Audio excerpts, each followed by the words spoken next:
Welcome to Peter and Ruffy's Football Show. We'll give you your daily fix of football chat every night, Monday to Friday on STV. And delighted to talk football tonight. Our talking points, the Scottish Cup third round draw has been made today. We'll look at it in detail.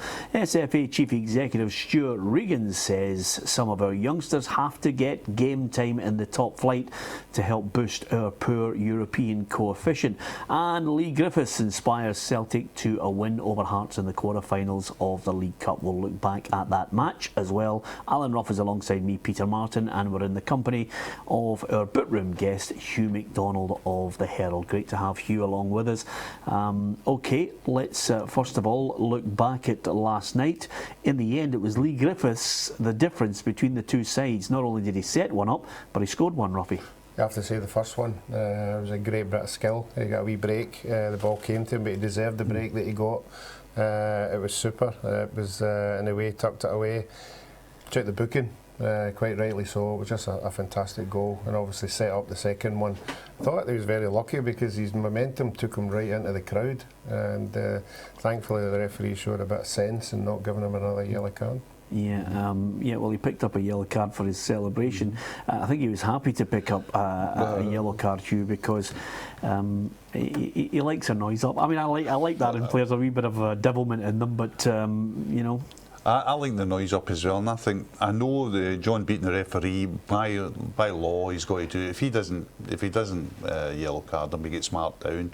It's one of these ones that's there. But I just wish, you know, that fans weren't as po-faced about, you know, people sort of giving them a bit of stick when they spend the whole 90 minutes giving footballers a bit of stick. They always go outraged that footballers should have a wee go back. Griffiths was the difference last night, wasn't he? I mean, he scored from nothing, and he created a goal from nothing, and that was enough to get Celtic through what it should have been a more difficult time than it actually was. Yeah, well, I have to say to you, Ruffy, I was very disappointed with Hearts. I thought there'd be more edge to the game. I thought there'd be a wee bit more needle. You know, I've been to many a feisty Hearts Celtic game at Tynecastle, and this one just didn't live up to the hype. I thought Celtic were slow and ponderous. I couldn't see where their inspiration was coming from. And Hearts at times, you know, struggled to get 3 or 4 passes together and struggled really to threaten. I mean, I think I was at maybe the 40th minute before I'd written down a corner to Hearts. Yeah, they didn't seem dangerous at all. I mean, and the goal as well, it was a typical Celtic loss of a goal, wasn't it? Set piece. This zonal marker just seems to not work for Celtic. I don't know if people are switching off, but another easy goal to concede. Luckily for Celtic, a late time in the match, I mean, Hearts had no time to come, you know, really come back into it. I sense at times a real ponderousness about Celtic in their build-up, as you said, they're that slowness. I think they've got to move the ball quicker. And I think Rogic, when he came on, tried to do that, and he was rewarded with his goal. But yeah, I think Celtic could be a lot slicker going forward. Yeah, on a positive note, Ruffy, I mean, a lot of people have been singing the praises of Lee Griffiths. It's 3-3, 12 for the season now. I mean, the lad has buckled down and just get on with the job in hand of trying to score and convince people he's the real deal. I mean, I think he deserves tremendous praise. Oh, there's no doubt about that. He's twice the player he was. There's no doubt about that. You know, he's got the confidence. He's always had the confidence, you know, but he's got goals. It was interesting when we had Mac on Saturday. He was sort of saying he should have more goals. Yeah. Playing in a Celtic team, you get lots of chances. Maybe that'll come. Maybe it's because there's only one striker up front. You know, Macca used to play with 2. But certainly last night's goal was, I thought it was outstanding, really outstanding. I was absolutely stunned when Ronnie Delia had come out and said he was just about to substitute him. Yeah. So on such decisions, sometimes your fate can be determined. But I would say one thing, you know, if you're going to be objective about you know, players or managers when they're under pressure, Hugh, this is part 1 of 3 difficult games, and he's passed it. Whether he had to rely on inspiration or not, or whether people are happy with the way Celtic are playing, they've got past Hearts. And they got past it, you know, as we said, pretty comfortably in the end. I mean, it's 2-1, but I mean, I thought Hearts were a bit drab last night and a bit lacking inspiration. And Aberdeen coming Saturday, and instead of Aberdeen coming, as we might have thought a month ago or 5 weeks ago, Aberdeen coming at the top of the league, Aberdeen are really coming to get a result to stay in any quotes title race. I mean, the 4 points behind, and from a position of strength at one time, they seem to be in an absolute implosion at the moment.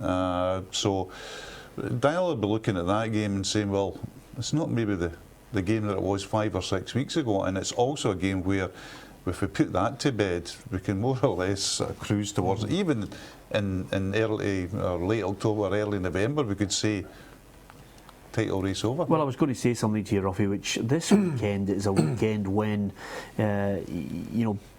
Celtic and Rangers can put to bed any real challenge whatsoever because of, and I don't see, as Hugh mentioned here, 5 or 6 weeks ago you're thinking game on. I don't see Aberdeen coming with any great threat. I see the greater threat at Easter Road with Hibs against Rangers, but again, if Rangers were to win that, suddenly you're looking at two divisions being almost out of sight, title won. Yeah, well, Hugh's touched on it, 2 or 3 weeks ago Aberdeen would be coming to Parkhead looking for a win. And now as it stands, I think they'll be coming looking for a draw. They'll be happy to get a draw, they'll be happy to not to lose the game, but you're perfectly right, if the two teams were to win, from the neutral point of view of it, the league looks as if it's just slipping away in the excitement there. But I still think, although Ronnie Delia wins these two games, if he loses the European one, he'll still get stick. Well, unfortunately, absolutely. Because that's where he's judged at the moment. This is where his team has been exposed against better players. It doesn't matter what way you look at it. It's not listen, we could argue this one with 1,000,001 fans. It's not a media campaign. It's a campaign where people are looking and their eyes are not deceiving them. They are critical of the manager because they are losing games in European football and their performances have not been up to standard, Hugh. Yeah, and the whole matter of we know this is a business, and we know that football is all about revenue and revenue streams. And there's going to be a question that's going to be asked, and it might even been asked at this moment in the Celtic boardroom, but it's going to be asked with increasing urgency and relevancy as the season continues, is do you give this man another chance at the £20 million jackpot when he's already, failed twice? And spectacularly so as well. The great line about Ronnie, of course, has been in 2 Champions Leagues and went out 3 times in qualifying. So there's a big pressure on him European-wise. He has to convince people in power that he is the man to entrust with another Champions League qualifying campaign. That is, if they win the league, we're taking it for granted they win the league, and that's a big question to answer. Yeah, and on that point, I mean, I know a number of people go, wait a minute, you're talking about the Celtic if they win against Aberdeen, the points total is not vast, but I think psychologically, it's that killer blow. Yeah, and another thing as well is you're looking at Celtic getting stronger as the season goes on, and you're also looking at Celtic, if they are in any sort of slight trouble come Christmas time, they can go in and buy. And you're also talking about Celtic having a reserve pool if the present players are not working out that they can bring in. I mean, Scott Allen's still to make a dent for Celtic. Yeah. Is it a blow losing Brown? I mean, he could be out for a wee while if this knee scan doesn't go according to plan. I would be quite relaxed about it in many ways, in that I think that rather than looking in the negative and saying, you're losing your captain and you're losing a dynamic player, it gives a chance for others to come in. I mean, Rogic took his chance last night. Could be a chance for Allen to come in and show what a good player he is as well. So there'll be plenty, as they say, champing at the bit to get in and do their bit. And just as I mentioned there briefly, Ruffy, if anything, the game on Sunday is far more exciting. I'm really looking forward to getting through to watch Hibs against Rangers, because everybody's talking about 11 games in the trot for Rangers in the league, only defeat against St Johnstone. But I'm looking at the Hibs credentials on this one, and they are impressive. 9 wins and only 1 draw in 10 games. That is good. Rangers results over the last 2 or 3 weeks, and they haven't been expressive. They've been winning games, 1-0 against Livingston, 2-1 here, 2-1 there, 1-0.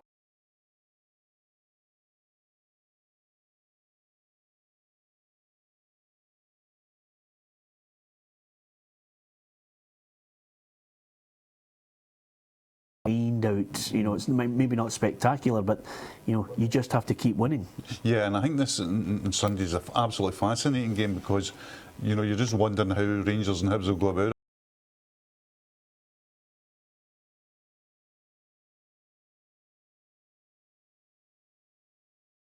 It's not going to for the opposition, and that gives Hibs a chance to maybe think about, you know, what did St Johnstone do at Ibrox. It's amazing, just briefly, it's just one of those games where you do get excited about all that's good in Scottish football, and this one's a championship game. This one's a championship game. This could be a top class game, you know, technically as well. Yeah, let's just hope we're not talking to Hugh next week saying, well, 0-0, nothing happened. Can you believe it? I get the feeling we're going to get goals at Easter Road. Coming up, we'll talk about the Scottish Cup third round draw. We'll delve into the comments of Stuart Regan about good Scottish talent playing in top flight games in Scotland next.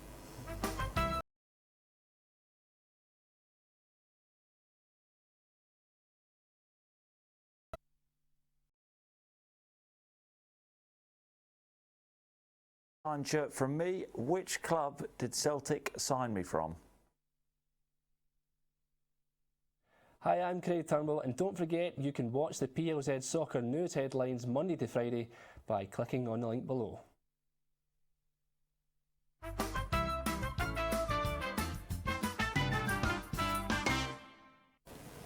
Welcome back to Peter and Ruffy's Football Show. Alan Ruff is alongside me. Peter Martin, our bookroom guest, is Hugh MacDonald of the Herald. The draw for the third round of the Scottish Cup has been made this morning at Hampden, and of course there's a bit of trumpeting on the sponsorship deal that's been announced with William Hill, which takes the sponsorship of one of the stands at Hampden, also extends their sponsorship with the Scotland national team, and of course the Scottish Cup as well. Hugh, all money gratefully received. Absolutely. For sponsorship, and now we've got the titles, you know, the title commodities, shall we say, sponsors. So that can only be a good step forward. Yeah. And as far as the Scottish Cup itself, quite a number of ties. I'm not going to go through them all for you, but there you have it there. Anything that's caught your eye, Hugh? Well, I mean, on the sort of top half of the draw, the former team versus Fort William or Cove, Rangers could be a real derby, and I like Ayr United v Dunfermline as well. That's two teams at the top of the league trying to get promotion, going again in the Scottish Cup. I mean, that would be the two that would stick out for me. Ruffy? Yeah, I have to agree with you. Exactly the two. Up in the Highlands for Martin, it will be Cove Rangers. Bags of money, throwing it about. So we can get some money on that. Ruffy knows that Highland League. You want to see his face on Saturday. Is that why it's called the William Hill Scottish Cup? Yeah, we can just bet. Throw that one out. Yeah, they're right. I mean, they're two of the biggest clubs, and two for Martin. Obviously, beating Clyde last week wasn't a surprise to me because they have a lot of power up there. But as Hugh said, Ayr United and Fairmont is the tie of the third round. That'll be a tremendous game down there. Yeah, if I was to suggest a shock to you, would it be that much of a shock if Peterhead knocked Livingston out? Not to me, it wouldn't. No. No, I think Jim McInally, I've got immense respect for Jim McInally as a manager. I think he's a top-notch manager. And with the old cliche, it's a difficult place to go to, but that would be an away trip that nobody at this stage of the Cup would have wanted to make. So March built up at Peterhead. Yeah, although I did spot Jim Chapman coming down the stairs at Hampden this morning, and I said, "Who did you get?" And he went, "Inverurie Locos." So there's another. That's the great joy of the Scottish Cup. You go to, some amount of miles just to try and get yourself into a decent round to get to the big clubs. Exactly, Bucky Thistle going all the way.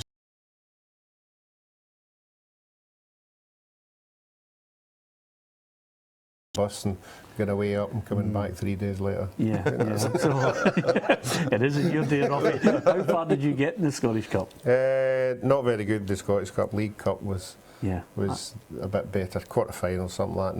Nothing no heady heights at all. No. In those days when Ruffy's travelling as well as stagecoach, it was days it took to get them up to Bucky and things like that. On that point, I love the way Ruffy's just in. We know he did well in the League Cup. You don't need to tell us.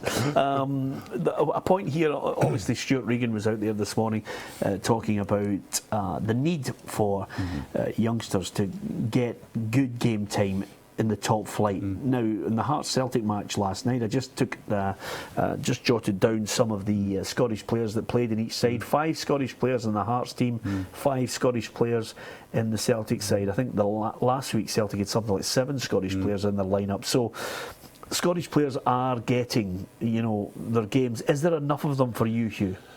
Well, I think it's the whole matter is kind of academic, because what happens is that obviously we would all love, Scottish players to be playing for every team every week and have a huge pool for Gordon Strachan to pick from. But that's not the way the world works. No. The way the world works is that managers are desperate to hang on to their jobs. Chairmen are desperate to qualify for Europe or win tournaments. So they're going to pick the best tools to do that job. And if the best players are not Scottish, they're not going to have any. They're not going to have any sort of thoughts of we should put in some Scots over somebody from Belarus or Sweden or whatever. They're going to pick the strongest side, and that's always going to remain unless you bring in legislation that they had at one time, as we know, where there was only 3 foreign players allowed in a lineup, etc. Did that do us any good as well? No, I can't quite remember it really helping the international side. But on that point, Ruffy, that Hugh's talking about there, are we obsessed by the number rather than, as Hugh said, the quality? Should we be more obsessed with, are we coaching, are we telling our players and showing them what they should be doing, what they should be working on? Is that the problem for us, rather than, it's all right saying we'll get 6 or 7 players in a team in the Premier League if 6 or 7 players are not really any good? Well, I think the SFL tell you that the development out there throughout all the regions is top notch. That they're coaching right, they're coaching more. There's more facilities to go to coach them as well. They'll say everyone's on the ball, but I mean, let's be serious. If Celtic hadn't decided to go down the road of low budget players, and throwing the money, it'd be full of foreigners. Yeah. Do you know what I mean? They wouldn't be going down the road of buying 3 players at Dundee United. If the wage bracket had come down and the finances had come down, if they were still throwing it about, they'd be full of foreign players. Yep. I think the thing is an economic argument. If an economic argument for Celtic, say, is to get into the Champions League. That's the economic argument. So at one time, the Suttons and the Lennons and the Thompsons, all EPL players playing for Celtic. How many players in Celtic at the moment would be EPL class? Certainly not a team full. No, and do you get the feeling, though, Hugh, money will undoubtedly come back into our game? It may not be at the levels that everybody wants, but do you get the feeling, the fear I have is we will go back down that road to, as you say, looking for the needs of the clubs. The chairman will look and they'll go, let's just buy foreign players in again. The only salvation we might have is if Alan says this SFA elite school thing starts producing young players, because and the clubs themselves start producing young players, because it's in the club's interest to do that as well. But we can't be sure about that. What we can be sure of is the days of going and buying a player from Chelsea, in the state of Chris Sutton, just because he's had one bad season at Chelsea. Yeah. Buying a player from Leicester City, buying players from Aston Villa. Gone. I mean, even in England, Hugh, last year they were moaning about the fact, I think there was something like 32% were home-based players in the Barclays Premier League, and they were incensed at that. Yet they seem to have at least that 32%. There are some really good players that they've got to choose. I don't think they'll win the European Championships, but they've still got good players within that 32%. Yeah, but I think it's a huge problem in England as well. The participation levels is really to their detriment. I can't see a way of England coming close next year. And I also cannot see a way for English players to get more game time in England, because the rewards are so huge down there that nobody's going to gamble on that. We're in a better situation for younger players to get a chance now. There's no doubt, because of the finance. I think England are struggling because they still have the finance. Yeah. As I was saying to you, I was watching that Man City under-21, Chelsea under-21, and there was only 2. The rest were all foreign players. And all the foreign players, they'd all been there since they were 10 years of age. Yep. And they're coming up right up through the ranks. And how many of them are breaking through? So that's the problem they've got. Yeah, I think the point I was trying to make, Hugh, is although we may well want a bigger amount of people playing it, it doesn't matter if they're not any good. Yeah, I think the big thing as well is, Peter, is have a lot of people playing it. We have to increase participation right at the lowest level, like the kids level, get more young kids out playing football as well. And just to finish, Mark McGee was speaking today, Ruffy. He's got to try and get Motherwell going in the right direction in that table. He said he's still tinkering with his formation and working out what his best 11 is. He'll play his best 11 as regular as he possibly can, but he doesn't quite know what it is yet. It'll take a bit of time. Motherwell fans will give him a bit of time. I think the Aberdeen draw will help them.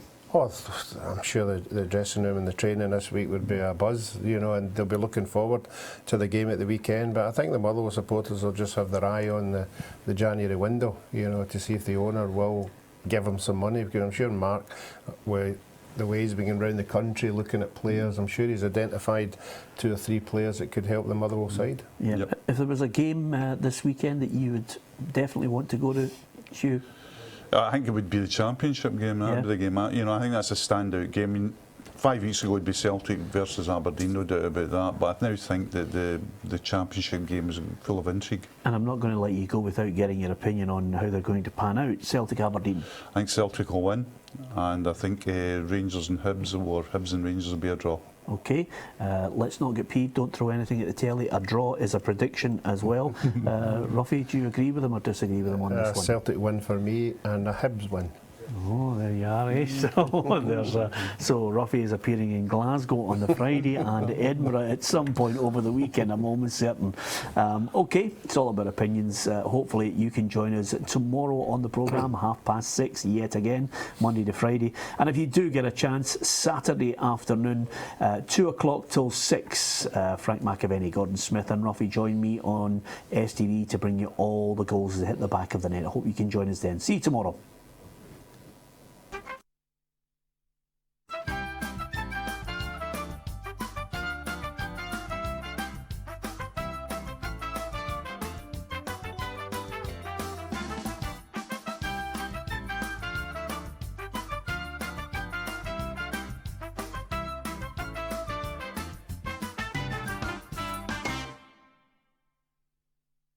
Thanks for watching Peter and Ruffy's Football Show. If you enjoyed the show and you'd like to see more, then why not go on to plzsoccer.com. All our guests from the full series are there, and you can interact with various little competitions that we've got and see some of the other fantastic features in the boot room and Dream Team as well. So click on there, plzsoccer.com, and of course, not only Monday to Friday, Ruffy, we've got much more. Yes, we certainly have. We have live football right through all the divisions, Scotland and England, 2 to 6.